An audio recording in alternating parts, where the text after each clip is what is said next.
स्वागत है आप सभी का एन स्क्वायर क्लासेस के यूट्यूब प्लेटफॉर्म पर। मैं नवीन यादव और आज हम करने वाले हैं फंक्शन चैप्टर का लेक्चर नंबर 3। इससे पहले 2 लेक्चर हम फंक्शन पर कंप्लीट कर चुके हैं, जिसमें सेकंड लेक्चर में हम डिस्कस कर रहे थे सम इम्पोर्टेंट मैथमेटिकल फंक्शंस के बारे में, जिसमें नियरली 11 फंक्शंस को हमने डिस्कस कर लिया था। उसी में से थोड़ा सा पार्ट हमारा रहता है जिसको आज डिस्कस करेंगे और साथ के साथ कुछ क्वेश्चंस भी उस पर ट्राई करेंगे, ताकि जो हमने अभी तक सीखा वो कहाँ यूज हो रहा है और कैसे हम उनकी हेल्प से डोमेन और रेंज को निकाल लेंगे, अपने क्वेश्चंस को कैसे सोल्व करेंगे, आज वो सभी जानेंगे। ठीक है, वीडियो अच्छी लग रही हो तो प्लीज़ लाइक, शेयर और सब्सक्राइब करना मत भूलिए। आपका एक लाइक और शेयर ही हमें सपोर्ट करेगा। ओके, चलिए स्टार्ट करते हैं। एक्सपोनेंशियल फंक्शन कि एक्सपोनेंशियल फंक्शन दिखाई किस टाइप का देगा हमें। ये क्या कहता है कि अगर कोई फंक्शन किस टाइप से डिफाइन हो, F of X equal to A raise to power X, किससे डिफाइन हो, A raise to power X, such that, यहाँ पर ये जो कंडीशन है ये इंपॉर्टेंट है, सच डेट की जो ये ए है, यानी जिसको हम क्या बोलते हैं, बेस, इसको बेस बोलते हैं, इसको एक्सपोनेंट बोलते हैं। ठीक है, तो जो ये बेस है ये क्या होना चाहिए, हमेशा पॉजिटिव होना चाहिए, हमेशा क्या होना चाहिए, ये कोई पॉजिटिव नंबर होना चाहिए। And this one is not equal to 0, और ये कभी भी 0 के इक्वल नहीं होना चाहिए, ये कभी भी 0 के इक्वल नहीं होना चाहिए। अगर ऐसा कोई फंक्शन है तो उसको हम क्या बोलते हैं, एक्सपोनेंशियल फंक्शन। क्या बोलते हैं उसको, एक्सपोनेंशियल फंक्शन। क्लियर है। इसमें देखो कंडीशन कहा कि a जो है वो ग्रेटर होना चाहिए हमेशा 0 से, और a कभी भी 1 के इक्वल नहीं होना चाहिए। जो इस पे क्वेश्चंस बनता है वो मेनली इन बेसिस पे ही बनेगा, ध्यान रखिएगा। तो इनको स्पेशली ध्यान रखेंगे कि a ग्रेटर देन 0 रहेगा एंड a कभी भी 1 के इक्वल नहीं होगा। ठीक है, ये है हमारे पास एक्सपोनेंशियल फंक्शन। अगर यहीं से हम बात करें डोमेन की, यहीं से हम बात करें डोमेन की, तो देखिए अगर a मेरा पॉजिटिव हो गया, यानी ये क्या आ गया, कोई नंबर आ गया, रियल नंबर, कोई भी रियल नंबर हो सकता है पॉजिटिव में, उसकी पावर x। अब x में क्या रख सकता हूँ, डोमेन हम क्या कहते हैं कि x की मैं क्या वैल्यू दे सकता हूँ जिससे मेरा फंक्शन क्या रहे, डिफाइन रहे। अब इस केस को चेक करने के लिए तो मैंने आपको लास्ट वीडियो में भी बताया था कि हमें कितने 3 ही केस चेक करने होते हैं। एक तो डिनोमिनेटर में 0 नहीं बनना चाहिए। अगर कोई फंक्शन px/qx है तो x की वो सारी वैल्यूज निकालनी पड़ती हैं जहां डिनोमिनेटर में क्या बनता होगा, 0 बनता होगा। सेकेंड, स्क्वायर रूट के अंदर हमेशा नॉन नेगेटिव टर्म बननी चाहिए। क्या बननी चाहिए, नॉन नेगेटिव टर्म, यानी स्क्वायर रूट के अंदर जो भी एक्सप्रेशन होगा ये हमेशा क्या होना चाहिए, ग्रेटर देन और इक्वल टू 0। और थर्ड केस इसी से रिलेटेड मैंने आपको क्या बताया था कि कहीं ये अंडर रूट कहाँ आ गया, डिनोमिनेटर में आ गया, तो जो ये वाली टर्म होगी, यहाँ जो भी एक्सप्रेशन होगा वो क्या होना चाहिए, फिर ग्रेटर देन 0 होना चाहिए। क्योंकि अगर डिनोमिनेटर में गया तो पहले वाला केस क्या कह रहा था कि वो 0 भी नहीं बनना चाहिए। ठीक है, बस ये 3 ही केस चेक करने होते हैं। अब अगर यहाँ पर बात करें x की वैल्यू पुट करने से, डिनोमिनेटर तो कुछ है ही नहीं, यानी वो तो इस पर इफेक्ट ही नहीं डालेगा। मतलब सीधा सीधा कि डोमेन की मेरी वैल्यू क्या हो जाएगी, कंप्लीट रियल नंबर। डोमेन क्या रहेगी यहाँ पर, कंप्लीट रियल नंबर। क्लियर। उसके बाद बात करते हैं रेंज की, कि रेंज क्या होगी, रेंज क्या होगी। देखिए अगर मैं कोई भी नंबर ले लेता हूँ, अब यहाँ पर है ना, वैसे तो केसेस हो जाते हैं, केसेस बनेंगे कैसे। पहला केस मैं ले रहा हूँ कि a जो है वो मेरा क्या है, ग्रेटर देन 1 है, a मेरा क्या है, ग्रेटर देन 1 है। तो उस टाइम पर अगर मैं a की वैल्यू क्या ले लेता हूँ, इनफाइनाइट ले लेता हूँ, a की वैल्यू क्या लेता हूँ, इनफाइनाइट। अगर a की वैल्यू मैं इनफाइनाइट लूँगा, किस केस में, जब a मेरा क्या है, ग्रेटर देन 1 है, तो इसकी वैल्यू भी क्या आएगी, इन्फिनिटी आएगी। क्या आएगी, इन्फिनिटी। अगर कभी ये a की पावर में क्या ले लूँ, 0 ले लूँ, और अब भी सेम कंडीशन पे बात कर रहे हैं कि a क्या है, ग्रेटर देन 1 है, अगर a की पावर 0 लेंगे तो ये क्या बनाएगा, हमेशा 1 बनाएगा। a की पावर माइनस इन्फिनिटी लेंगे तो इसको हम क्या राइट कर सकते हैं, क्योंकि पावर जो वो किस में है, नेगेटिव में है, तो उसको अगर रेसिप्रोकल में ले जाएं हम तो क्या बन जाती है, वो पॉजिटिव में बन जाती है, यानी a की पावर इन्फिनिटी। और a की पावर इन्फिनिटी को अभी हमने डिस्कस किया है कि इन्फिनिटी बन जाएगी, वो a की पावर इन्फिनिटी क्या बन जाएगी, infinity, and something upon infinity क्या बनाएगा, 0। ठीक है, क्या बना देगा, 0। क्लियर। यानी एक तो ये केस हो सकता है भाई रियल नंबर था तो मैं पॉजिटिव में इन्फिनिटी पे मैंने चेक कर ली, मैंने नेगेटिव इन्फिनिटी पे चेक कर ली, और एक और मैंने 0 पे भी चेक कर ली। तो वैल्यू कहाँ से कहाँ तक गई है? 0 से 1 एंड देन इन्फिनिटी, यानी रेंज जो होगी वो क्या रहेगी फिर?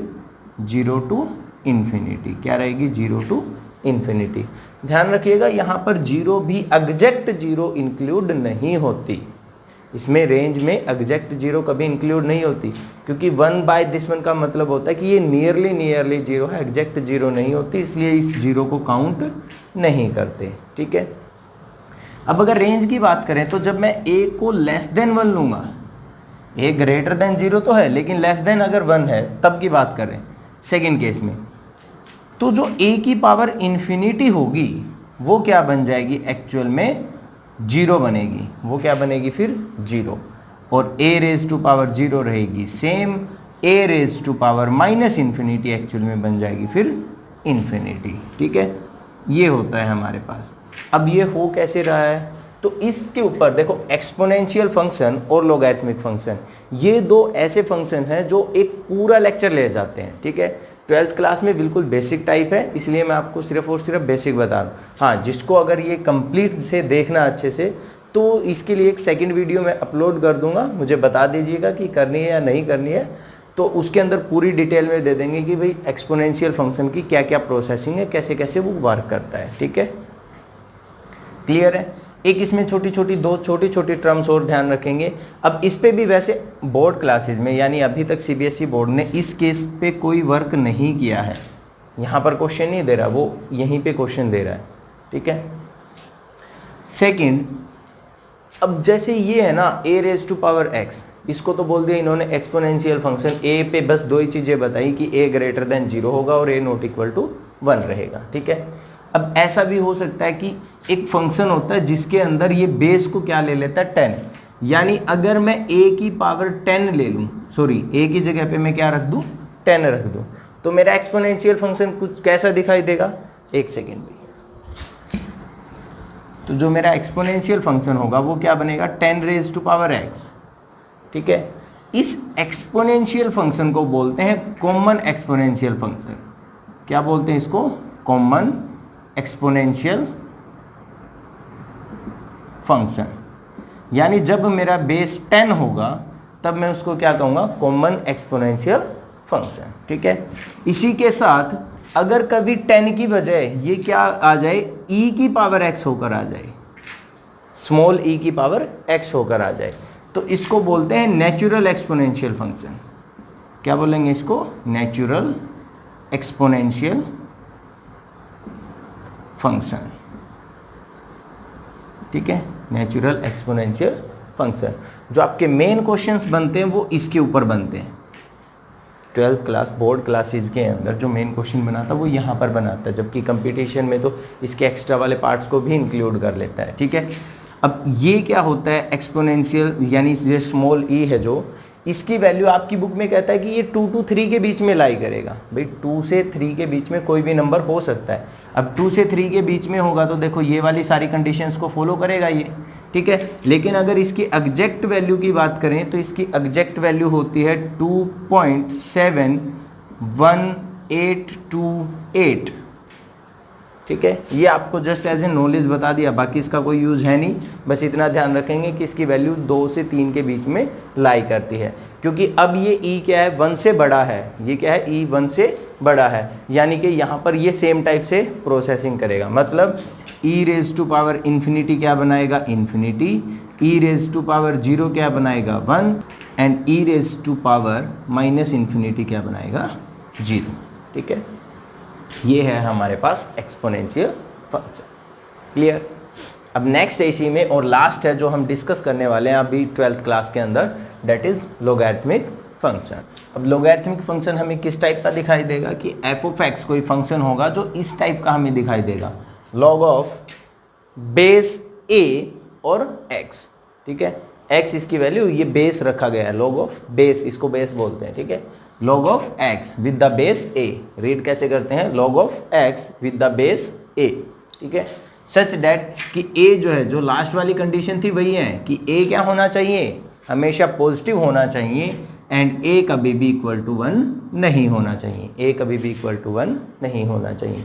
ये होता है हमारे पास क्या, लॉगरिथमिक फंक्शन। ठीक है, सेकंड इसमें इंपॉर्टेंट चीज़ क्या होती है कि जो ये लॉगरिथमिक फंक्शन है ना, ये कभी भी नेगेटिव नंबर्स के लिए डिफाइन नहीं होता, या से कि ये हमेशा पॉजिटिव नंबर्स के लिए डिफाइन होता है। तो आप कैसे राइट करेंगे, this is always defined for positive numbers, से कि पॉजिटिव नंबर्स या पॉजिटिव रियल नंबर्स। ठीक है, ये हमेशा पॉजिटिव रियल नंबर्स के लिए डिफाइन होता है, यानी ये जीरो के लिए भी डिफाइन नहीं होता। पॉजिटिव का मतलब है कि जीरो से भी कुछ ना कुछ एक्स्ट्रा ऐड होकर आना चाहिए। ठीक है, ये क्या होता है हमारे पास, लॉगरिथमिक फंक्शन। ठीक है, अब देखो पहले ही लगा दी कंडीशन, तो यानी कंडीशन के अंदर ही डोमेन दे दिया इसने, तो इसकी डोमेन तो क्या हो जाएगी, क्योंकि डोमेन क्या है, x की वैल्यू किसके लिए डिफाइन है, पॉजिटिव रियल नंबर्स के लिए डिफाइन है। ठीक है, तो यहाँ से क्या आ जाएगा कि जो इसकी डोमेन होगी वो क्या रहेगी, 0 टू इन्फिनिटी। क्या रहेगी, 0 टू इन्फिनिटी। कंडीशन डोमेन के अंदर हम x को रखते हैं, ये a वाली इसकी एक्स्ट्रा वाली कंडीशंस हैं, ध्यान रखिएगा। ठीक है, क्लियर। अब इसी में बात, जैसे लास्ट क्वेश्चन में हमने किया था कि a की दोनों वैल्यूज के लिए ये चीज़ें डिपेंड करेंगी। पहला केस कि जब a मेरा क्या होगा, ग्रेटर देन 1 होगा, मेरा a क्या होगा, ग्रेटर देन 1 होगा, तो ये क्या बनाएगा, log ऑफ a मेरा क्या है, ग्रेटर देन 1 है। x, अगर x की जगह मैं क्या पुट कर देता हूँ, इन्फिनिटी, x की जगह क्या पुट कर देते हैं, इन्फिनिटी, तो log ऑफ इन्फिनिटी की वैल्यू क्या रहेगी, इन्फिनिटी। ये जो वैल्यूज मैं आपको राइट करवा रहा हूँ, जैसे लास्ट में करवाई थी एक्सपोनेंशियल फंक्शन और इसके लिए लॉगरिथमिक फंक्शन के लिए, ये आपको याद रखनी है, ये यूज होंगी। ठीक है, इस चैप्टर में भी यूज होंगी, और मैं साथ के साथ कह रहा हूँ बेटा कि लिमिट वाले चैप्टर्स में स्पेशली यूज होंगी ये सारी चीजें, इसीलिए मैं अभी यहाँ पर टाइम दे रहा हूँ इन चीजों को। ठीक है, log of a, log of infinity with the base a, where a is greater than 1, तो इसकी वैल्यू क्या रहेगी, इन्फिनिटी। क्या रहेगी, इन्फिनिटी। ठीक है, सेकंड है हमारे पास log ऑफ बेस a और वैल्यू ले लेते हैं 1, बेस a वैल्यू ले लेते हैं 1, तो log ऑफ 1 की वैल्यू होती है 0, log ऑफ 1 की वैल्यू क्या होती है, 0। ठीक है, और यहीं पर बात करें अगर हम, तो log ऑफ a और यहाँ पे ले लेते हैं 0, log ऑफ 0, यानी ये 0 एग्जैक्ट 0 नहीं है, क्योंकि एग्जैक्ट 0 तो मेरी डोमेन से आ ही नहीं सकती है, ध्यान रखिएगा, एग्जैक्ट 0 मेरी डोमेन से नहीं आ सकती है। ठीक है, तो ये मतलब बिल्कुल नियरली 0, इसलिए इसको काउंट एज ए 0 कर रहे हैं, तो इसकी वैल्यू क्या रहती है, माइनस ऑफ इन्फिनिटी। क्या रहती है, माइनस ऑफ इन्फिनिटी। ध्यान से सुनिएगा, क्या कहा, इन्फिनिटी पे इन्फिनिटी, 1 पे 0, किस पे है, 1 पे 0। ठीक है, और log ऑफ a यानी log ऑफ 0 पे अगर बात करेंगे तो क्या आएगी, माइनस इन्फिनिटी। क्या आएगी, माइनस इन्फिनिटी। ठीक है, क्लियर। ये वैल्यूज ही आपको याद रखनी है, क्योंकि आपके क्वेश्चंस में यानी बोर्ड में a ग्रेटर देन 1 के लिए ही वर्क करवाता है, लेस के लिए वर्क नहीं करवाता। अगर लेस के लिए करेंगे तो इन्हीं का उल्टा हो जाएगा फिर, यानी log ऑफ इन्फिनिटी पे वैल्यू क्या आ जाएगी, फिर इसी का रिवर्स हो जाएगा, यानी माइनस ऑफ इन्फिनिटी पहुंच जाएगी। log ऑफ 0 पे वैल्यू क्या जाएगी, इन्फिनिटी, log 1 की वैल्यू चेंज होनी नहीं है। ठीक है, ये हमारे पास क्या है, लॉगरिथमिक फंक्शन है। अच्छा, अब इसमें है ना, कई बार आपको क्या करेगा, ये बेस राइट करके नहीं देगा, यानी आपको डायरेक्टली ये कहेगा log ऑफ से 5, मतलब ठीक x की वैल्यू तो मैं कुछ भी ले सकता हूँ, मतलब कोई भी पॉजिटिव नंबर ले सकते हैं, तो इसने क्या कर दिया, log ऑफ 5, बेस आपको मेंशन ही नहीं करके दिया। अगर बेस कभी मेंशन नहीं होगा तो बाय डिफॉल्ट आप क्या कंसीडर करेंगे कि इसका बेस क्या है, e है, इसका बेस क्या है, e, जो हमने लास्ट क्वेश्चन में डिस्कस किया था, e एक्सपोनेंशियल वाले में क्या थी, e की वैल्यू 2 से 3 के बीच में। ठीक है, तो अगर कभी मेंशन नहीं है तो आपको ऐसे ही सोचना है कि इसका बेस क्या है, e है, और अगर बेस e होगा तो क्या वैल्यू हो जाएगी, ग्रेटर देन 1 हो जाएगी, यानी यही वाली चीजें फिर से वर्क करने लग जाएंगी। ठीक है, क्या है, यही वाली चीजें वर्क करने लग जाएंगी, यानी log of infinity, log of 1 0, log of 0 minus infinity. Clear है, अगर मेंशन नहीं है तब। ओके, अब छोटा सा और सुनिए, इसी चीज को अगर कभी एक्सपेंड करना चाहें तो इसको हम ऐसे भी लिख सकते हैं ये तो ऑलरेडी वैसे ई में है, अगर ए बेस के साथ होता मतलब log ऑफ ए 5, तो इसको मैं क्या लिख सकता हूँ, log of 5 divided by log of a, ऐसा भी इसको लिख सकते हैं। यानी अब की बार मैंने देखो यहाँ से इसको मैंने ऐसे लिख दिया, लेकिन बेस नहीं राइट किया, इसका मतलब बेस इनका ऑटोमेटिक क्या है, ई है। ठीक है, बेस क्या है, ई है। क्लियर, ये है आपका लोगैरिथमिक फंक्शन। क्लियर, ये कैसा फंक्शन आपका लोगैरिथमिक फंक्शन। अब इस पे भी बच्चे अगर इसके पूरे कंसेप्ट को समझना चाहें तो फिर से एक सेपरेट पूरा लेक्चर बनेगा, यानी 18 से 20 मिनट की एक वीडियो बनेगी जिसमें आपको ये सारे केसेस समझ आएंगे कि कैसे क्या होता है। ठीक है, और जहाँ तक अब मुझे लग रहा है कि इस पर मैं वीडियो पक्के से बनाऊंगा बेटा, क्योंकि ये चीज़ समझाऊंगा तभी मैं आगे जाकर आपका एक चैप्टर आएगा डेरिवेटिव वाला, जिसमें आता है लोकल मैक्सिमा लोकल मिनिमा वाले क्वेश्चंस, उनमें ये चीज़ फिर से यूज़ होगी कि क्योंकि वहाँ पर वो हमें क्या देखना पड़ता है कि कहाँ मेरा फंक्शन इंक्रीजिंग है, कहाँ मेरा फंक्शन डिक्रीजिंग है, तो ये प्रॉपर्टीज़ वहाँ पे हेल्प कर देती हैं। ठीक है, ओके, तो आज के लिए ये सब हो गया बेटा। अब कर लेते कुछ क्वेश्चंस ट्राई कि अभी तक जो जो चीज़ें हमने पढ़ी है उनको कैसे यूज़ करेंगे और कैसे हम डोमेन्स को फाइंड आउट करेंगे। ठीक है, तो चलिए देखिए क्या है कि हमें क्या फाइंड आउट करना है, डोमेन, और कुछ क्वेश्चंस मैंने राइट कर दिए जो हमने अभी तक फंक्शंस यूज़ किए थे उनके बेसिस पे ही है। ठीक है, ये बिल्कुल बेसिक वाला पार्ट है, लेकिन इसका लेवल इतना सिंपल सा आएगा ऐसा पॉसिबल नहीं है, आपको लेवल थोड़ा सा उठाना पड़ेगा। कुछ क्वेश्चंस और डिस्कस करेंगे हम नेक्स्ट वीडियो में, जिसमें हम मेनली डोमेन्स के ही कुछ क्वेश्चंस को डालेंगे बस। ठीक है, तो आज थोड़ा सा बेसिक कर लेते हैं। क्या कहता है कि F of X equal to X square plus 7, अगर ये फंक्शन है मेरे पास तो इसकी डोमेन क्या होगी, डोमेन क्या होगी। अब 1 मिनट के लिए वीडियो को बंद करके आप सोचिएगा कि इसकी डोमेन है क्या। ओके, क्योंकि अभी तक जो चीज़ें पढ़ी है ना, अगर वो चीज़ें आप समझ कर आए तो ये 1 सेकंड का क्वेश्चन है, क्योंकि ये क्या है, पोलिनोमियल फंक्शन। चेक कहाँ पर करेंगे, डोमेन वाले इशू कहाँ पर होता है। मेनली 3 ही केसेस में इशू हुआ है, या तो डिनोमिनेटर में कुछ आ रहा हो वहाँ पर देखना है, या स्क्वायर रूट के अंदर कुछ आ रहा हो वहाँ पर देखना है, या इन दोनों का कंबाइन। यहाँ तो ना डिनोमिनेटर में है ना स्क्वायर में है, मतलब स्क्वायर रूट में है, कोई दिक्कत तो है ही नहीं इसको। नहीं है तो भाई इसकी तो डोमेन क्या रहेगी, सीधी सीधी रियल नंबर, यानी एक्स की वैल्यू में कुछ भी पुट कर दूँ मेरी वैल्यू निकल कर आएगी ही आएगी। ठीक है, सेम ऐसे ही अब जल्दी से वीडियो को बंद कीजिए और इसके लिए डोमेन बताइए कि इसके लिए डोमेन क्या आएगी। ठीक है, ये क्वेश्चन चलिए ये एज ए होमवर्क है आपका, आप मुझे एज ए होमवर्क में बताएंगे कमेंट करके वीडियो के अंदर कि इसकी डोमेन क्या रहेगी। ठीक है, ये आ गया हमारा थर्ड पार्ट। क्या कह रहा है ये, यहाँ पर इशू है, कौन सा इशू है कि नीचे क्या बन सकती है, 0 बन सकती है। अब नीचे 0 कब बनेगी, जब मैं x की जगह क्या ले लेता हूँ 2, जैसे ही मैं इसके अंदर x की जगह पे 2 पुट करता हूँ तो ये क्या बन जाएगी, 0 बन जाएगी। मतलब ये वाली वैल्यू जो है ये गड़बड़ कर रही है, ये वाली वैल्यू क्या कर रही है, गड़बड़। तो इसको हटाओ, कैसे हटाएंगे, यानी मेरा x क्या करेगा, कंप्लीट रियल नंबर में से कुछ भी हो सकता है, बस सिर्फ और सिर्फ 2 को छोड़कर। ठीक है, रियल नंबर कोई भी रियल नंबर हो सकता है, बस 2 नहीं हो सकता, क्योंकि जैसे ही मैं 2 पुट करता हूँ बेटा तो डिनोमिनेटर क्या बन जा रहा है, 0, जो कि नॉट डिफाइन का केस है। ठीक है, सेम ऐसे ही नेक्स्ट क्या है हमारे पास, स्क्वायर रूट के अंदर क्या आ गया, a square minus x square. अब यहाँ दिक्कत है, क्योंकि स्क्वायर रूट अगर आ जाता है तो क्या कहते हैं कि जो ये एक्सप्रेशन है ये क्या होना चाहिए, ग्रेटर देन और इक्वल टू 0, क्योंकि न्यूमरेटर में है डिनोमिनेटर में नहीं है। क्या होना चाहिए, ग्रेटर देन और इक्वल टू 0, मतलब a square minus x square की वैल्यू क्या होनी चाहिए, ग्रेटर देन इक्वल टू 0। यहीं से अगर मैं थोड़ा सा चेंज कर दूं इसको तो मैं क्या राइट कर लेता हूं, X square minus A square less than equal to होगा 0 से। ऐसा क्यों हुआ, क्योंकि माइनस के साथ में इनइक्वलिटी जो है वो चेंज हो जाती है, जैसे ही माइनस से मल्टीप्लाई करते हैं इनइक्वलिटी चेंज हो जाती है। ठीक है, इसको अगर ओपन करेंगे तो ये क्या बनेगा, x माइनस ए एक्स प्लस ए, इसको फैक्टराइज कर दिया। ठीक है, ये क्या आ गया, लेस देन 0 आ गया। इसका मतलब कि अगर यहाँ से हम वेव कर्व मेथड अप्लाई करते हैं तो वेव कर्व मेथड क्या बनाएगा, माइनस ए और ए बनाएगा, क्या बना देगा, माइनस ए और ए। ठीक है, right hand side positive then negative then positive. Clear, अब नेगेटिव कहाँ है, क्योंकि मुझे क्या चाहिए, मुझे 0 से लेस या इक्वल चाहिए।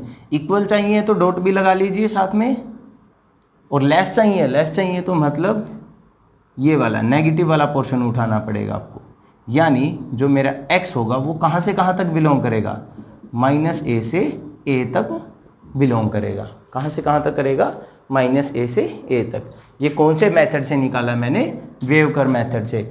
अब वेव कर्व मेथड भी बहुत इंपॉर्टेंट है, या तो मेरी पुरानी वीडियोस के अंदर भी है बेटा वेव कर्व मेथड, एक स्पेशल नाम पे, जैसे ये थंबनेल है ना उन पे लिखा हुआ है, वहाँ से चेक कर लीजिएगा, या फिर कोई दोबारा से अगर टाइम मिलता है तो उसको दोबारा से फिर से कभी आपको समझा देंगे। लेकिन ये मेथड बहुत इंपॉर्टेंट है। एक तो ये डोमेन रेंज में यूज होगा अभी, देन आपका ये यूज होगा मैक्सिमा मिनिमा वाले केस में, जिसमें क्वेश्चंस आपको निकालने बहुत ईजी हो जाएंगे, और वहाँ मैक्सिमा मिनिमा से भी एक क्वेश्चन डेफिनेटली मिलता है। ठीक है, तो यहाँ से x की वैल्यू क्या आ गई मेरी कि x बिलोंग करेगा -a से a के बीच में। ठीक है, ये क्वेश्चन भी मैं आपको एज ए होमवर्क ही दे रहा हूँ। यानी एक तो इस क्वेश्चन के लिए आप मुझे डोमेन बताएंगे क्या आएगी, और एक इस क्वेश्चन के लिए आप मुझे डोमेन बताएंगे क्या आएगी। जबकि लॉगरिथमिक फंक्शन तो आज ही हमने डिस्कस किया इसी वीडियो में, तो आप देखेंगे मुझे कमेंट करके बताएंगे। ठीक है, क्लियर, और पक्के से बताएंगे। ओके, ध्यान रखिएगा ये। और वीडियो अच्छी लग रही हो बेटा, चीज़ें समझ आ रही हो तो प्लीज़ लाइक शेयर और सब्सक्राइब करना मत भूलिएगा। ओके, बाय, जय हिंद।